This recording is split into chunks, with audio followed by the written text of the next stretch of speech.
There are conflicting reports today about a deadly string of explosions at a Russian airbase in Crimea. One person has died and several others have been injured. Ukraine has not officially taken responsibility for the explosions, but claims there was massive damage.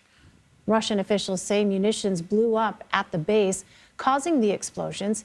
If it turns out Ukraine did strike the facility, it would be the first time the country hit a Russian target in Crimea. It could represent a significant escalation in the war. CBS News reporter Mary Ilyushina joins us now from Riga, Latvia. Mary, welcome. Great to have you with us. So what more do we know about these explosions in Crimea? Yeah, well, Ukraine, as rightfully mentioned, has not officially taken blame for this, but Ukrainian officials from the Zelenskyy administration told several media outlets anonymously that it was indeed Ukrainian special forces that are responsible for this attack. And it's important for a lot of reasons, but mainly that this is the first time Ukraine, if it actually did that, strikes a territory that Russia considers its own. It's obviously very an escalation if it indeed gets confirmed. But what's also interesting is the Russian reaction, because Russians, have sort of given this official version, just saying yes, an explosion happened, but did not give any sort of details. Because if it is indeed Ukraine, it is definitely an embarrassment for Moscow that it was not able to prevent this attack, or if it was an airstrike, it means that some of its air defense systems are not working as well as they should be working. So this is definitely something that Russia will have to take into account, that, very few weapons that Ukraine possesses can reach this far into the territory that Russia considers its own. So that could potentially mean that Ukraine could reach other really important strategic ports. Well, Ukraine's President Volodymyr Zelenskyy is vowing to win back Crimea from Russian occupation.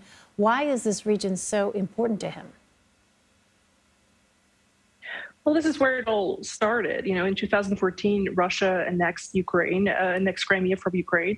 It was bloodless, but still Ukraine lost a really important part of its territory. And in these years, Russia turned it from a Black Sea-side resort into a very important military base for the Russian forces. This is where they've launched the attack on Kherson area, which, a lot of parts of it are under Russian occupation right now. It built up its fleet. It relocated a lot of its permanent military personnel onto this peninsula. So it is symbolically and strategically really key for Kyiv to regain this territory, although doing so will be very difficult because, like I've mentioned, there is a lot of Russian forces there. So it's definitely a complicated area to navigate, but strategically very important. And Mary, we understand that U.S. Defense Secretary Lloyd Austin is visiting the Latvian capital for bilateral talks on the war in Ukraine. What did he pledge to the Baltics amid Russian military action in Ukraine?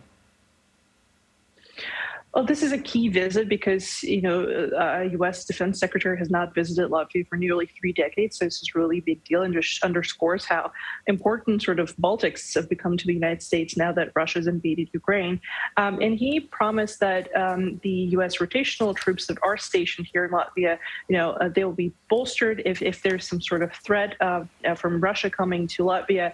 The U.S. will, maybe send more troops. And they're just generally pledging to keep this line of connection with the Baltic states because they're key for obviously helping Ukraine repel this attack. And the Baltics are feeling really nervous because, they feel like they, could be next because they're former Soviet countries that used to be under Russian control. So they really value this relationship with the United States. All right. Well, Mary Ilyushina in Latvia, we thank you for joining us. Thank you. China is again threatening military force against Taiwan just as it winds down military exercises